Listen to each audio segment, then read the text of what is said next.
Muito bem, este é o Conexão Futura aqui na tela do canal Futura na TV e também estamos na internet, basta você acessar aí o nosso site futura.org.br/Conexão Futura. Aqui você encontra os nossos episódios mais recentes para assistir quantas vezes quiser e logo abaixo os nossos links para acompanhar as novidades do canal nas redes sociais. Bom, e 6 em cada 10 famílias brasileiras passaram o ano de 2015 com o orçamento comprometido e houve aumento nos indicadores de inadimplência. Isso significa que o número médio de famílias com contas ou dívidas em atraso alcançou 21% do total. Essas são informações da pesquisa de endividamento e inadimplência do consumidor apurada pela Confederação Nacional do Comércio, Bens, Serviços e Turismo. Bom, infelizmente, comprometer grande parte do salário com dívidas é uma constante para muitos brasileiros ao longo da vida. Por isso, é importante sim discutir a organização do orçamento pessoal desde cedo. Já está em vigor há alguns anos o programa Educação Financeira nas Escolas, que tem como objetivo contribuir para o desenvolvimento da cultura de planejamento, prevenção, poupança, investimento e consumo consciente. Então, no programa de hoje, vamos aqui falar sobre essas iniciativas que capacitam professores para trabalhar em conceitos de educação financeira com estudantes da rede pública de ensino. Para essa conversa, a gente recebe aqui no estúdio, ao meu lado está a educadora Heloísa Padilha. Bem-vinda, Heloísa. Tudo bem com você? Tudo bem, Cris. Muito bem. Obrigado mais uma vez pela presença. Isso. Bom, e também conosco aqui no estúdio está o Anderson dos Santos, que é professor de matemática da Escola Municipal Amador Aguiar, lá de Joinville, em Santa Catarina. Bem-vindo, professor. Tudo bem com você? Tudo bem contigo, tudo bem? Tudo certo. E você em casa, como sempre, também é nosso convidado aí para acompanhar o nosso bate-papo e refletir aí sobre a importância de trabalhar aí lá desde com os pequenininhos sobre orçamento e organização de finanças. Bom, então, como eu já disse aqui, esse programa já está acontecendo há alguns anos, né, Heloísa? A Heloísa está desde o começo nessa iniciativa aí que reúne várias instituições. Aqui eu tenho na mão alguns dos cadernos focados em alunos do 9º ano, mas tem aí material para todas as séries. Queria ouvir de você um pouquinho sobre esse trabalho lá de trás, né, de começar a pesquisar, de que forma aproximar um pouco essa discussão que pode parecer papo de adulto, papo de economista, para as salas de aula, né, Heloísa? Pois é, eu nem sou economista, né, Cris? Sou educadora, porque, na verdade, esse programa é um programa de educação financeira. Porque estamos trabalhando aqui com crianças, né? Não vamos falar de juros, cálculos de juros com criancinhas, né, com jovens. Porque educação financeira, na verdade, você precisa de uma base toda de comportamentos sobre os quais os conhecimentos financeiros vão se assentando aos poucos, né? Então, tem uma porção de conteúdos que são muito mais adequados aos adultos do que essa garotada. Então, é muito importante plantar as bases através de certos comportamentos, como, por exemplo, organização, cuidar. O cuidar é da dimensão de futuro. Quem cuida de alguma coisa aumenta o tempo da coisa, da pessoa, dos objetos, dos animais, da natureza, aumenta no futuro. Não é disso que a gente, não é desse raciocínio, desse cuidado que a gente precisa para uma aplicação financeira, por exemplo? Então, se você tem esse comportamento, você vai entender aplicações financeiras de longo prazo, entendeu? Então, essas vão dando as bases, saber planejar uma festinha, depois você faz um planejamento financeiro. Então, são essas coisas, saber esperar. Tem aí uma pesquisa interessantíssima de que quem sabe esperar, você conhece a pesquisa do marshmallow? É muito interessante. Quer dizer, se você espera com um marshmallow, sem comer o marshmallow, e espera um tanto tempo, você recebe o segundo marshmallow. Se você come o marshmallow, você não recebe o marshmallow. Então, o saber esperar, essas crianças foram acompanhadas longitudinalmente. Isso é feito com um grupo de crianças dos Estados Unidos, né? Dos Estados Unidos, exatamente. Crianças pequenas, 4, 5, 6, 7 anos de idade, elas foram acompanhadas durante décadas. E as que sabem esperar, elas têm melhores resultados na escola. Olha que coisa importante. Deixa eu aproveitar aqui que eu estou com um bloco de livros na mão para vocês terem noção da quantidade de trabalho feito em relação a essas pesquisas e a essa linguagem, para aproximar de fato a questão da organização financeira, do orçamento aqui. Então, tem um material para o ensino médio, para o ensino fundamental aqui, são nessas várias cores e como eu já mostrei, esse aqui é o livro, material feito para alunos do 9º ano, que é um material, estou mostrando aqui, para a nossa câmera 1, que o professor Anderson trabalha com os alunos, né, professor? Antes da gente chegar na parte da aplicação, a gente sabe que também tem material para os professores. Como é a capacitação para o professor também se sentir mais à vontade, saber como conseguir não simplificar, mas aproximar esse conteúdo do dia a dia dos alunos? Foi feita uma proposta inicial, né, que reuniu todos os professores de Joinville, né, para debatermos a ideia, trocarmos experiências, a metodologia que iria ser trabalhada, o início, como que iria ser dado, né? E nós aproveitamos um pouquinho o conhecimento de um professor, com o do outro professor, trocamos experiências, né, junto com as supervisões, que na realidade as supervisões foi o primeiro momento, né, Heloísa? Foi. Que foi tido o primeiro contato, né? Foi com as supervisões de cada escolas, né? E as supervisões repassaram toda a metodologia para os professores. Nós tivemos esse material que você teve aí em mãos, Deixa né? eu mostrar aqui Os novamente. livros, isso. O guia do professor, né? Esse aqui. Nos inteiramos primeiro do guia do professor, fizemos a leitura, uma base. Em seguida pegamos do livro dos alunos, né? E uma coisa me chamou a atenção, né? Que é um material bem diferente daquele ao qual nós estamos acostumados na escola. Uma metodologia bem diferente do livro didático, né? Traz uma concepção bem diferenciada. Se você puder abrir o livro do aluno, né? Ele tem uma cara de impressite. E esse impressite chamou muita atenção dos alunos. Aqui, por exemplo, isso. A linguagem da websérie, né? Que é bem a linguagem da internet que eles estão acostumados, né? E também não fica aquela coisa distante, assim, lá vem mais um livro didático para utilizar, né? Se você observar o topo de cada página, né, é como se fosse um browser, né? Você pode até digitar, como se pudesse digitar para procurar, para dar busca, né? Isso com certeza é um cuidado aí no detalhe também da apresentação do material para conseguir também desmistificar sempre, né? Como professor de matemática, você deve ouvir sempre aquele papo de que matemática é difícil, que matemática é complicado, e muito aluno não gosta e tal. Tem que cada vez mais acabar com esse mito, né? Na realidade, esse próprio mito às vezes começa dentro da família, né? Não começa nem com os alunos, né? Às vezes os alunos levam para casa alguma tarefinha, alguma coisa, o pai já fala, mas eu não sei matemática nem para mim, eu não vou conseguir te ensinar. Então a gente tem na escola de desmitificar um pouquinho essa questão, né? E o livro ajudou bastante nesse sentido, né? Porque ele é bem uma ideia de educação mesmo financeira, né? Não uma ideia de trabalhar matemática financeira, não trabalhar com cálculo, sem tirar o cálculo fora e procurar trabalhar de uma forma mais didática, mais lúdica, né? Para deixar um pouquinho mais interessante. Estou mostrando aqui também que é realmente como se fosse a navegação num site, né? Ou na internet, abrindo as janelas aqui. E eu queria ouvir de você um pouquinho, Heloísa, a relação da diferença, né? Você mencionou no começo do nosso bate-papo de como trabalhar essas temáticas ao longo das diferentes idades, né? Porque o material para o ensino fundamental, com certeza, tem que ser diferente do ensino médio, por exemplo. A gente também tem o livro aqui na mão do ensino médio, que aí já é o pessoal um pouco mais velho, que aí até já tem um pouco mais do conhecimento do controle em relação ao dinheiro, ou já ganha mesada, ou até já trabalha muitas vezes, quem já é adolescente. Isso mesmo. Aliás, você pegou o bloco 2, que se você abrir aqui, se você me permite, vai lá. Já vai exatamente abordar trabalho, tá vendo? Trabalho, empreendedorismo. Que é a preparação dos alunos, muitas vezes, já pensando em sair do ensino médio, ou fazer o vestibular, ou já entrar no mercado de trabalho. Isso, né? Então vai ter carteira de trabalho, vai ensinar como fazer o currículo vitae, e, enfim, né, que se quiser abrir um pequeno negócio, já tem aí. E os alunos passaram, Cris, a usar o livro, a andar com o livro debaixo do braço e a estudar o livro antes de entrar em sala de aula, porque o livro, como eles são mais velhos, eles já foram com uma linguagem verbal e visual diretamente voltada para eles, então eles não precisavam esperar. Deixa eu dar uma folhada esperar. que a gente consegue mostrar, porque visualmente é muito interessante, né? Você vai lendo o programa gráfico do livro. Todos eles tiveram essa preocupação, porque o visual é conteúdo, a forma é conteúdo, a maneira como você apresenta em si é um conteúdo. Isso é muito importante. Então, os livros diferem muito em termos de linguagem visual, porque a criança vai diferindo em termos de características de desenvolvimento. Claro. Então, primeira a quarta tem uma proposta metodológica, que é de projetos. Quinto e sexto são livro-jogo. Quinto e sexto, eles fazem uma navegação numa história.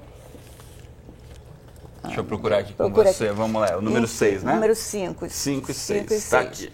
No 5 e 6, é uma narrativa, nos dois, tem uma narrativa em que as decisões do protagonista são tomadas pelo aluno.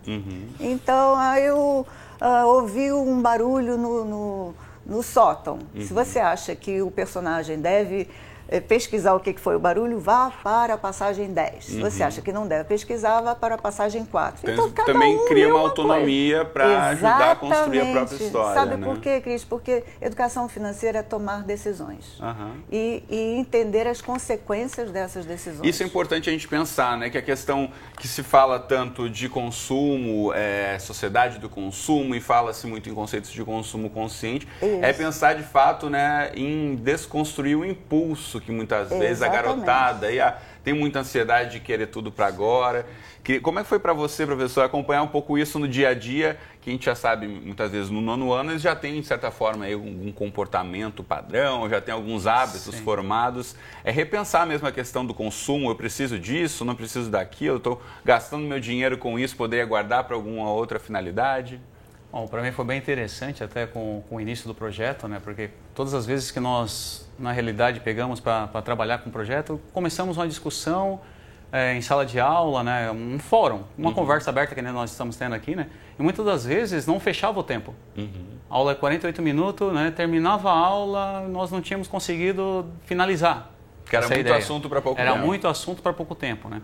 Então começamos a pensar, como que nós vamos fazer esse trabalho de uma forma mais dinâmica, né, que a gente consiga abranger o tempo necessário e que nós conseguimos partilhar essas ideias, né, porque uma turma que na faixa de 25 a 30 alunos, né, e para você poder escutar todo mundo em 38 minutos, praticamente você tem na faixa de 1 a 2 minutos para cada aluno. Claro, é muito então, pouco tempo, é muito né? pouco. E com o tempo comecei a perceber que quanto mais nós aprofundávamos no assunto de educação financeira, mais os alunos queriam falar, mais os alunos queriam participar, né, então conversamos, né, em sala de aula nós mesmos, né, e resolvemos criar uma comunidade virtual através do Facebook. Então, onde a ideia era, toda sexta-feira, né, era um dia que nós tínhamos programado para fazer o trabalho.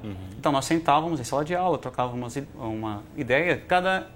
No livro tem várias sessões. Nós começamos pela sessão reportagem. Nessa sessão reportagem, ele comenta bastante sobre a questão do consumo, que você falou aqui agora, né? Comenta sobre questões de armadilhas, né? Por exemplo, a armadilha que a gente vê muitas vezes em shopping, né? Aquelas promoções de R$ 1,99, R$ 19,99, né, que leva a pessoa por um impulso a ir lá e gastar. Então eles comentavam sobre como que eles lidavam com isso no dia a dia, né, como que eles faziam, se eles percebiam, se não percebiam.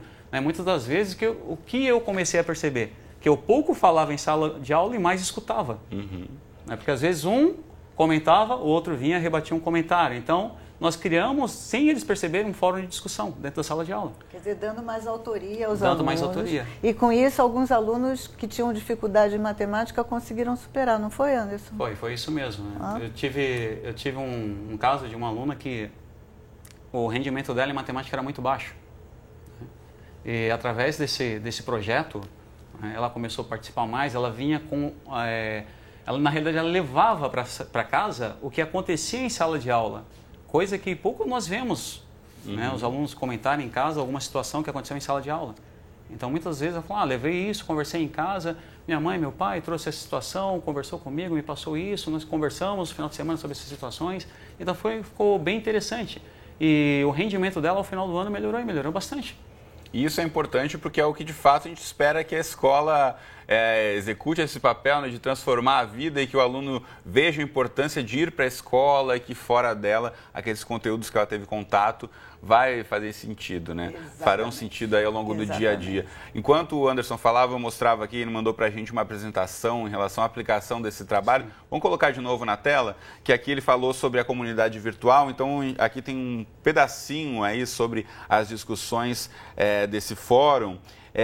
E é o pessoal bem ativo aqui, né, professor? De que forma, sim, então, para o educador que está acompanhando a gente também, pode pensar em como aplicar isso e liderar de fato e promover aí esse bate-papo, essa discussão. A gente vê a galera de fato aqui, pelo menos pelas fotos, estão muito interessados e se divertindo bastante com essa aula, né? Não, sim, até repasso até para os educadores e os professores o seguinte, né? Por exemplo, o jovem, ele tem muito conhecimento. E às vezes o que falta para o professor, o jovem complementa. Né? Essa ideia de trabalhar com o Facebook, né, eu tive a assessoria dos próprios alunos. né? Desde criar a página, nós criamos a página em sala de aula, não foi algo que eu criei. Tudo que está sendo mostrado agora foi a partir dos alunos. As fotos são deles, né? As postagens são deles. Né? O que tem aí é um comentário, um feedback ou outro que eu postei, mas o grande trabalho em si foi dos alunos. Eu só fui o mediador. Realmente eu só fui o mediador. Né? Então eu quero aproveitar aqui já fazer o convite para os alunos do professor Anderson depois pegarem o nosso programa, que vai ter link também na internet, colocarem na comunidade e repartirem aí para todo mundo poder acompanhar e compartilhar essa entrevista também, dessa experiência que de fato tem que ser replicada. Eu acho que essa é a ideia, né, Heloísa? Que mais educadores se apropriem disso. Importante a gente mencionar que é uma metodologia desenvolvida para as escolas públicas principalmente. Tem o site aqui que eu vou mostrar para você de casa também. Deixa eu aproveitar que estou com o computador aí na tela e vou mostrar aqui o site, que é o edufinanceiranaescola.gov.br. Aí você pode escolher aqui se é educador do ensino médio ou do fundamental, de que forma os educadores podem então ter acesso a esse material e também implementar essa metodologia nas suas escolas, Heloísa. Primeiro é bom a gente lembrar que isso é uma iniciativa governamental, né? Esse programa faz parte, é resultante da Estratégia Nacional de Educação Financeira, a ENEF, que foi instituída por decreto em 2010, mas já vem sendo pensada desde 2008, né? E ela é fruto, né? Ela surgiu para justamente disseminar a educação financeira, porque é uma necessidade muito grande para o nosso país. Nós precisamos fazer essa ação coletiva, porque nós precisamos aumentar o nível de poupança da população. Nós somos dos países que temos uma poupança mais baixa em relação ao resto do mundo. Nós temos aí começa a inverter a pirâmide etária, começa a inverter, nós cada vez temos mais pessoas aposentadas e idosas. Quer dizer, no futuro, essa garotada aí, quando chegar na idade, né, na terceira idade, vai precisar ter outra forma de previdência, vai precisar pensar o futuro de outra forma. A gente sabe que as discussões sobre reforma previdenciária já vêm acontecendo. Essa garotada provavelmente vai passar a talvez receber menos aposentadoria ou ter alguma mudança aí no sistema previdenciário. Alguma coisa, elas vão aprender a pensar no futuro, elas têm que pensar no futuro. Exatamente. E a gente não pensa. E assim como aumentou a renda da população, aumentou o endividamento. Então é algo muito a ser pensado, né? Exatamente. Então aumentou a renda, mas está se gastando tudo, não está se poupando. O consumo é muito alto, a poupança é muito baixa, está muito desbalanceado. Então é importante para o país que haja. Então o governo tomou iniciativa, assim como governos de várias partes do mundo, aliás, eu acho que de muitas partes do mundo mesmo. Então, isso vem de uma iniciativa governamental da qual participam, então, várias universidades, várias instituições do governo, e o programa, então, agora está sobre, né, tudo que se produz passa por um grupo de apoio pedagógico que é presidido pelo MEC. Então, é uma iniciativa que foi coletiva, né? Tem um grupo que produz, mas tudo que é produzido por esse grupo passa pelo MEC, e esse grupo todo que eu te falei. Então, isso dá uma representatividade e uma legitimidade bastante grande, né? Bacana. Eu cliquei aqui no site, que a gente estava com ele na tela antes, cliquei na parte de educação financeira para ensino fundamental. E aí já abre aqui, ó, tem uma série de materiais, os próprios livros estão disponíveis aqui para fazer download, tem vídeos também apresentando um pouco desse material, então está disponível aí para quem quiser de fato ter acesso, mesmo que não esteja mais aí, quem estiver acompanhando a gente. E se não estiver mais na escola, claro que o material é focado na escola, mas todo mundo que tiver interesse em saber um pouco mais está aqui para também aplicar, quem sabe fazer um curso aí entre os amigos ou dentro de casa também, né, Heloísa? Isso aí. E estamos finalizando mais vídeos que expliquem mais coisas, que deem mais conteúdo. Estamos finalizando daqui a pouco, aí mais uns 2, 3 meses. Isso também daqui a pouco vai estar online. Então é bastante material para que isso seja aí difundido gratuitamente aí para o país todo. Agora, Anderson, além desse caso que você mencionou da aluna que teve melhor desempenho em matemática, você tem mais retorno das próprias famílias também, que muitas vezes não paravam para rediscutir os gastos de todos, que a partir dessa temática sendo discutida em sala de aula foi levado para casa e conseguiram mudar os hábitos? Sim, sim. Chegamos num momento prático, né, depois de uma série de discussões sobre vários temas envolvendo a educação financeira, né? Chegou um momento que nós montamos uma planilha financeira, né? eu tomei um pequeno cuidado, né, de pesquisar uma planilha que os alunos não precisassem fazer conta, não precisassem fazer cálculo, que a ideia não é essa. Né? Então a ideia é só de balancear, fazer um balanço entre, né, despesas e receitas. Né? Então dentro disso, né, conversei bastante sobre eles, com eles sobre o assunto, né? E através mesmo do próprio Facebook, eu joguei a planilhinha lá, pedi para eles baixarem, sentarem com a família no final de semana em casa, conversar com o pai e com a mãe para estar por dentro do qual que é a receita da família, né? A receita do pai ou da mãe, dos irmãos mais velhos, né? E fazer uma somatória disso dentro da planilha, né? E verificarem quanto que eles gastam, né, mensalmente lá com alimentação, transporte, né? No geral, e refletirem sobre isso. Né? Refletirem sobre a importância, né, de voltar atrás em algumas aulas e rever a necessidade de investimento, de partir para o investimento, de fazer com que sobre um saldo para o investimento, a curto, a médio, a longo prazo, verificando a necessidade da família. Né? Então, assim, até teve alguns relatos bem interessantes no Facebook, eu fiquei muito feliz com isso. Para mim, assim, foi uma parte, acho que mais gratificante. É o retorno direto, né, que você tem da aplicação do trabalho. Tinha uma das perguntas no fórum que eu pedi para eles, assim, após conversar com seus pais, né, peçam para que seus pais relatem o que significou essa atividade para eles. Né? Então, alguns pais comentavam que eles nunca achavam que na escola, né, eles iriam aprender sobre educação financeira. Eles comentavam, agradeciam, porque achavam que os filhos nunca iam pensar nessa situação financeira dentro de casa. Porque é uma faixa etária de 14, 15 anos que os próprios pais já estão pensando em negociar com eles uma forma deles ajudarem no orçamento em casa, de pegar meio período para trabalhar. Então, uma realidade que faz parte da vida deles. Claro.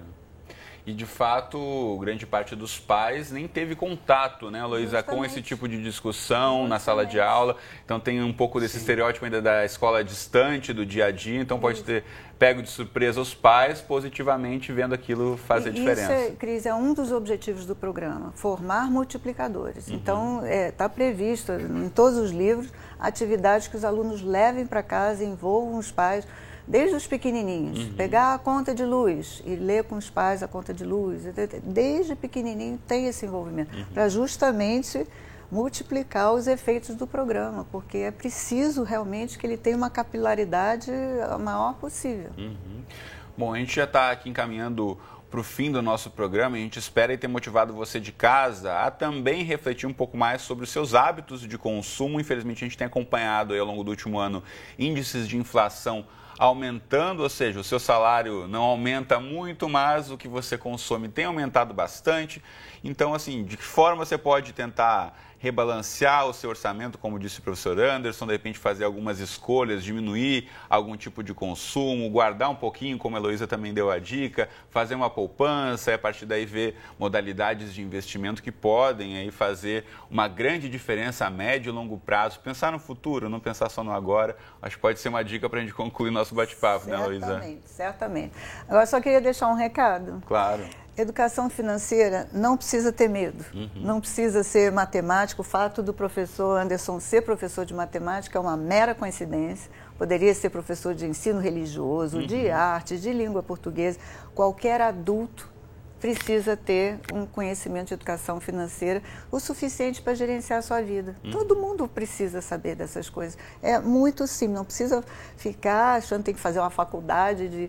Viu, professor? Não precisa fazer faculdade de educação financeira, de economia. E nem ser um expert nas planilhas de Excel. Coisa nenhuma. Então, é um nível bastante simples de conhecimentos para gerenciar. Então, não tenham medo desses, eles vão ajudar você a ter uma vida bem melhor. Nós temos histórias de professores assim, que passaram a ter poupança, que passaram a fazer viagem, que passaram a comprar as coisas que queriam. Nós temos muitas histórias na lindas. Na vida deles fez tanta diferença como dos alunos. Os professores que fizeram a capacitação, participaram do programa. Legal. E mudanças na vida deles. O professor Anderson veio lá de Santa Catarina, fez essa viagem até aqui para participar do nosso programa. Agradeço mais uma vez esse deslocamento. Ele também... Como a Heloísa mencionou, já conhece também outros professores que, a partir desse material, também conseguiram, né, fazer uma mudança aí no seu dia a dia. Sim. Em Joinville, né, até como a Heloísa comentou, né, não só os professores de matemática, né, essa reunião eu comentei com vocês há pouco, né, tinha um professor de geografia, de história, de inglês, né, na escola agora nós vamos estar trabalhando junto com a professora de língua portuguesa também, no livro tem crônicas, né? Tem a questão do trabalho em si, do ano passado para esse ano, nós já vamos trabalhar de uma maneira um pouquinho mais diferente, para trabalhar a oralidade dos alunos, também para ajudar na hora de uma apresentação. Então, tem a ver com comportamento e hábitos, não somente com os cálculos lá da matemática, isso é educação financeira. Isso mesmo. Muito bom. Aprendeu, Cris? Aprendi aqui com vocês, né? Depois dessa aula incrível. Ótimo. Deixa eu só mostrar o site de novo, você de casa aí, não deixe de acessar, que é o Edu Financeira na escola.gov.br. Está aqui para você, essa aqui é a página inicial quando você acessa o site. Nosso tempo está estourado, agradeço aos dois então pela presença, muito obrigado, um prazer ter tido essa aula aqui no estúdio com vocês. Sempre Valeu. Um prazer, Cris, obrigada. Muito bom. Você de casa então, Conexão Futura de segunda a sexta aqui na tela do Futura na TV ou qualquer hora do dia e da noite no nosso site, está aqui embaixo, futura.org.br/Conexão Futura. Um abraço e até a próxima.